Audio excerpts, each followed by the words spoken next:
चलिए देखिए, आगे हम लोग महत्तम समावर्तक को देखेंगे। क्या है महत्तम समावर्तक, इसको हम लोग समझते हैं। ठीक है, तो कुछ नियम है, इसको समझते हैं हम लोग महत्तम समावर्तक को। ठीक है, हाईएस्ट कॉमन फैक्टर क्या है? हाईएस्ट कॉमन फैक्टर, राम ने 12 का गुणनखंड किया है, ठीक है, और श्याम ने 16 का गुणनखंड किया है। चलिए 12 का गुणनखंड देखिए, 1 2 3 4 6 12 है। ठीक है, इसके कागज के टुकड़े में 12 और 1 इस द्वारा चिन्हित किया गया है। ये भी 1 2 3 4 8 16, जो 16 का गुणनखंड है, इसको किया गया है। ठीक है, फिर क्या किया, दोनों समान अंक वाले वर्गाकार टुकड़े में एक जगह पर रख दिया है। राम और श्याम का, इधर राम का साइड है और इधर श्याम के साइड है, तो क्या क्या मिल रहा है? 1 मिल रहा है, 2 मिल रहा है, इसमें भी 1 मिल रहा है, 2 मिल रहा है, सेम वही परसेंट से। ठीक है, तो इसमें सबसे बड़ी अंक क्या होगा? 4 होगा। तो इसमें महत्तम समावर्तक क्या हो जाएगा? 4 हो जाएगा। ठीक है, जो सबसे बड़ी संख्या हो जाएगा वो 4 हो जाएगा। ठीक है, चलिए आगे देखिए, गुणनखंड विधि से अगर देखा जाए 16 और 20 पर विचार करें। 16 का गुणनखंड करेंगे तो इतना, इस सबको गुणनखंड किए, ठीक है, 16 तक, और 20 का तो कौन कौन मिल रहा है? देखिए यहाँ तो 5 सब मिल रहा है, तो ये उभयनिष्ठ गुणनखंड क्या हो जाएगा? 1 और 2 और 4 हो जाएगा। ठीक है, सबसे बड़ा उभयनिष्ठ गुणनखंड क्या हो जाएगा? 4 हो जाएगा। तो अतः 16 और 20 का मौसो क्या हो जाएगा? 4 हो जाएगा। जो सबसे ज्यादा हो जाएगा वही मौसो हो जाएगा। ठीक है, नेक्स्ट 25 और 35, देखिए 1 और 5 25 हो रहा है, और इसमें 1 5 7 हो रहा है, तो इसमें सबसे ज्यादा कौन है? 5 है, तो ये हो जाएगा मौसो। ठीक है, तो इसको देखिए हम लोग क्या कहते हैं, महत्तम सर्वनिष्ठ को 2 या 2 से अधिक संख्याओं का मौसो वह संख्या है जो उभयनिष्ठ गुणनखंडों के सबसे बड़ी होती है, उसे मौसो को महत्तम सर्वनिष्ठ विभाजक कहते हैं, ग्रेटेस्ट कॉमन फैक्टर डिवीजर कहते हैं, जिससे जीसीडी भी कहा जाता है। ठीक है, इसको नोट कर लीजिएगा और इसको याद कीजिएगा, क्योंकि क्वेश्चन इस सब से भी पूछा जाता है, मौसो किसे कहते हैं। ठीक है, नेक्स्ट उदाहरण देखिए, 12 18 और 24 दिया हुआ, तो इसका मौसो ज्ञात करने के लिए 12 के गुणनखंड क्या हो जाएगा? 1 2 3 4 6 हो जाएगा, तो इसका 12 हो जाएगा। तो 18 के गुणनखंड क्या हो जाएगा बताइए? 1 2 3 6 और 18 हो जाएगा। 24 के गुणनखंड क्या हो जाएगा? 1 2 3 4 6 8 12 और 24 हो जाएगा। ठीक है, तो 12 और 18 और 24 के उभयनिष्ठ गुणनखंड क्या हो जाएगा? 1 2 3 4 6 हो जाएगा। तो सबसे ज्यादा कौन है? 6 है, तो 6 इसका मौसम निकल जाएगा। अब अभाज्य गुणनखंड विधि से समझेंगे। ठीक है, अभाज्य गुणनखंड विधि क्या होता है? 24 और 42 का है। ठीक है, तो अभाज्य गुणनखंड विधि करने के लिए पहले हम लोग इसको अभाज्य करते हैं। ठीक है, 24 को भाज देते हैं, 12 से गया, 6 से गया, फिर 3 से गया, देखिए 2 से गया, 2 2 2 3 बार गया है और 3 लिख दिए हैं, फिर 42 का लिख दिए हैं, 2 3 7 से गया है। तो अभी 24 और 42 का मौसम क्या हो जाएगा बताइए? यहाँ 2 2 मिल रहा है कि नहीं, और यहाँ 3 3 मिल रहा, तो 2 × 3 कितना हो जाएगा? 6 हो जाएगा। समझ गए? अभाज्य विधि से सेम इसी तरह है इसको भी। ठीक है, आगे देखते हैं, विभाजन विधि द्वारा। विभाजन विधि द्वारा कैसे करेंगे समझिए। 75 है, 155 है, विभाजन की विधि द्वारा, तो 75 को भागा देंगे 155 से, कितना जाएगा? तो देखिए यहाँ 5 आया, 5 से 75 को फेर देंगे तो 15 आ जाएगा, तो 0 हो जाएगा। तो कितना बार गया है? तो इसका मौसो निकल गया है 5, तो क्या हो जाएगा? मौसो 5 हो जाएगा। ठीक है, 26 से 65 को भगा देंगे, तो 26 से 65 को भगा देंगे तो 2 से जाएगा, तो कितना आ जाएगा? 52 आ जाएगा, तो 13 हो जाएगा। 13 को 26 से भगा देंगे तो जो यहाँ आएगा वही मौसो हो जाएगा। ठीक है, 13 इसका मौसो हो जाएगा। सेम उसी तरह है। ठीक है, देखिए 26 78 और 65। ठीक है, तो 26 से 78 को किए हैं तो कितना? 3 से डायरेक्ट गया है, गया कि नहीं? तो ये 0 हो गया। फिर 26 से 65 को देंगे, 26 को 2 से गए हैं तो 52 आ गया, तो 13 यहाँ मौसो हो जाएगा। ठीक है, इसमें देखिए एक उदाहरण दिया हुआ है, इसमें एक हॉल के फर्श की लंबाई और चौड़ाई 15 मीटर और 10 मीटर है, तो एक सबसे बड़ी मापक ज्ञात कीजिए जिसे कमरे की लंबाई और चौड़ाई पूरा मापा जा सकता है। तो इसको पूरा मापने के लिए क्या करना होगा? हॉल की लंबाई 15 मीटर और हॉल की चौड़ाई 10 मीटर है, भाग विधि से करेंगे, तो 10 से 10 15 को लेंगे, तो इसको हम लोग का मौसो कितना आया? 5 आया, तो 5 हम लोग का हो जाएगा। अधिकतम लंबाई कितना होगा? मापक 5 मीटर होगा, अभाज्य गुणनखंड विधि से भी 5 हो जाएगा। ठीक है, समझ गए। चलिए प्रश्नावली 4.3 को देखते हैं, ठीक है, जल्दी से देखते हैं 4.3 को।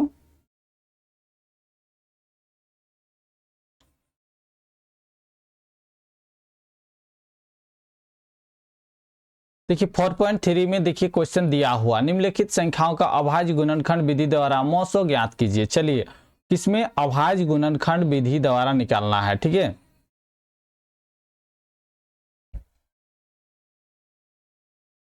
समझ गए, अभाज्य गुणनखंड विधि द्वारा। चलिए हम लोग निकालते हैं।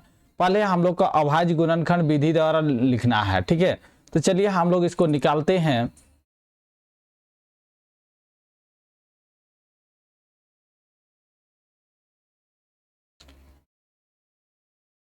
तो पहले हम लोग का पहला क्वेश्चन को निकालते हैं। एक है 9 तथा 12, यही है 9 तथा 12। तो हम लोग 9 का अभाज्य करते हैं, 9 का अभाज्य करते हैं, कितना से जाएगा बताइए, 3 से जाएगा, 3 एकम 3 और इधर 3 से जाएगा, ठीक है, 3 एकम 3, फिर कितना से जाएगा, 3 से जाएगा, ठीक है, तो 1 हो जाएगा।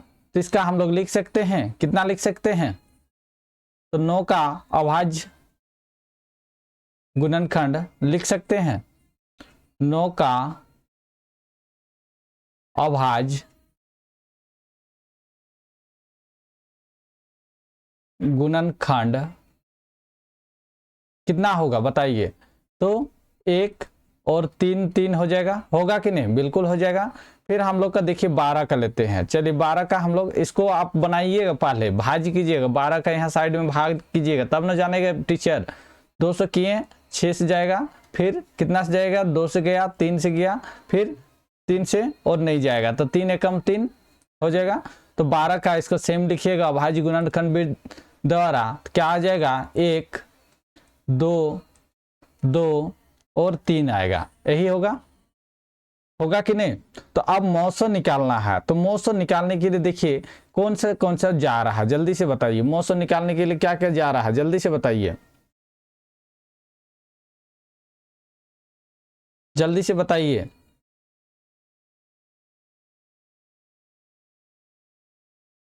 मौसो के लिए क्या करना होगा हम लोग का, जल्दी से बताइए। इसको गोल घेरा में घेरिए। पहले कितना से जा रहा देखिए,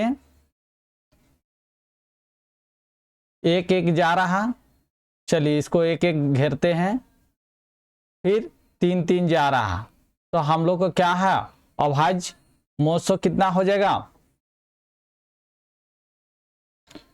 अतः लिख सकते हैं हम लोग, अतः 9 तथा 12 संख्याओं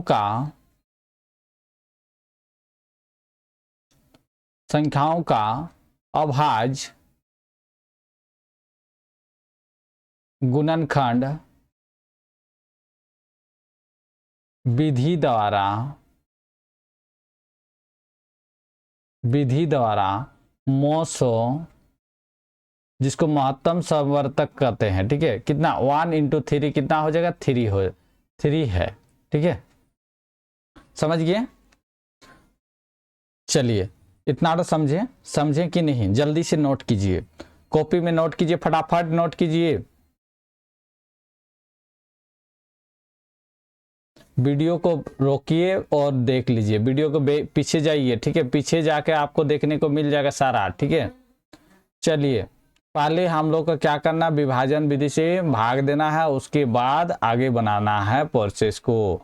अभी तक हमारे चैनल को सब्सक्राइब नहीं किए हैं तो जल्दी से सब्सक्राइब कर दीजिए। पहले दूसरा क्वेश्चन को देखते हैं। दूसरा क्या है, 7 और 14 है, ठीक है। 7 का अभाज्य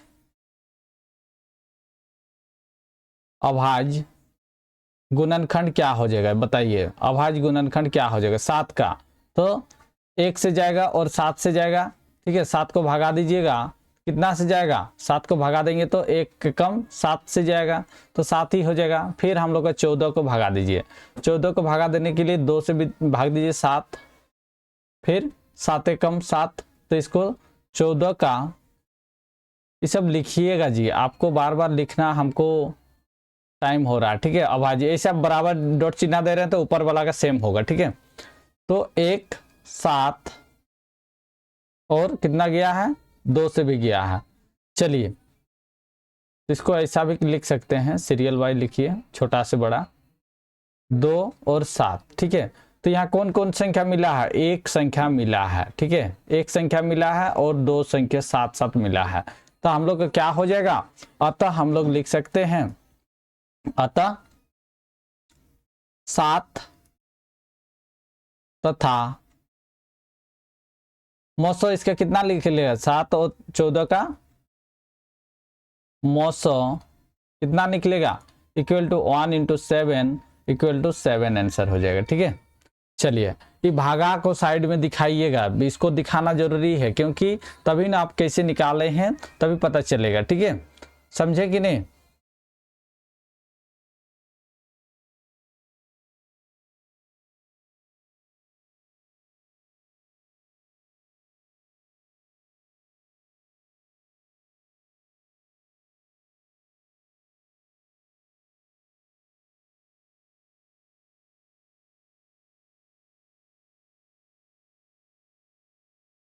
चलिए हो गया।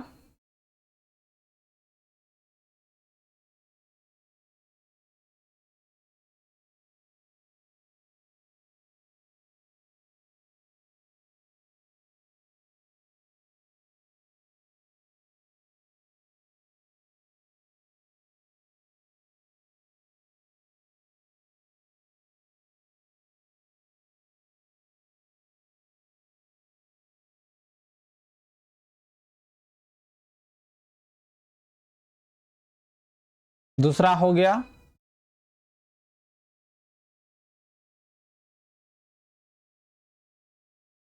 चलिए आगे देखते हैं हम लोग।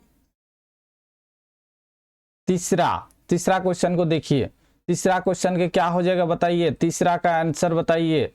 3 का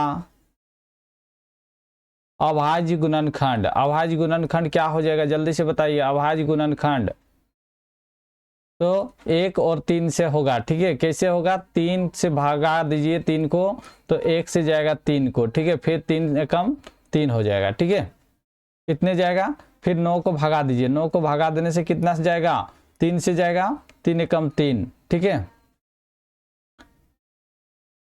तो हम लोग 9 का अभाज्य गुणनखंड, अभाज्य गुणनखंड क्या हो जाएगा जल्दी से बताइए, 1 होगा 3 और 3 हो जाएगा, होगा कि नहीं। जो मिला है उसको मिला दीजिए, 1 1 मिला है और 3 3 मिला है, ठीक है, इसको मिला दिए तो हम लोग लिख सकते हैं, अतः 3 तथा 9 का मौस कितना है, 1 इंटू 3 कितना होगा, 3 हो जाएगा, ठीक है, समझ गए, समझे कि नहीं। चलिए फटाफट बनाते हैं आगे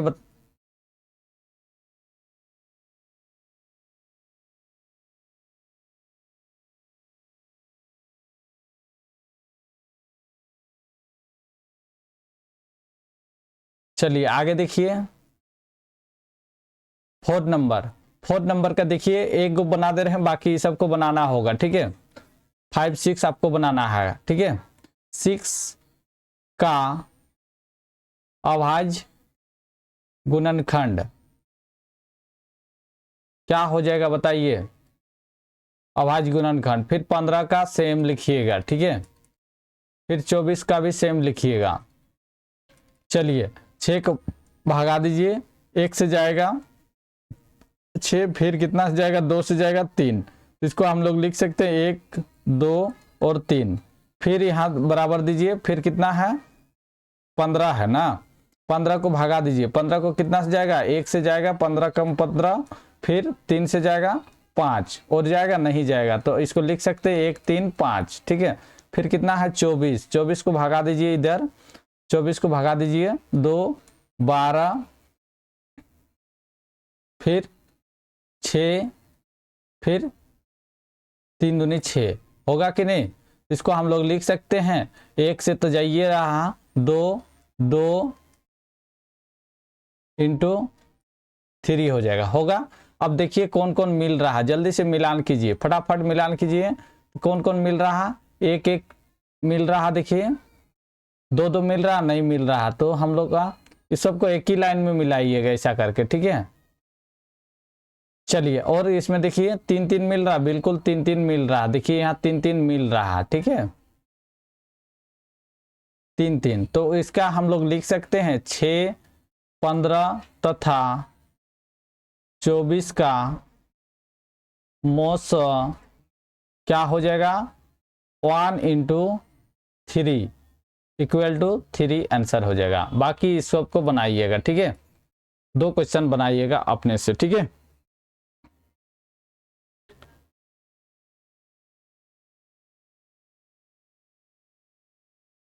नेक्स्ट है विभाजन विधि द्वारा।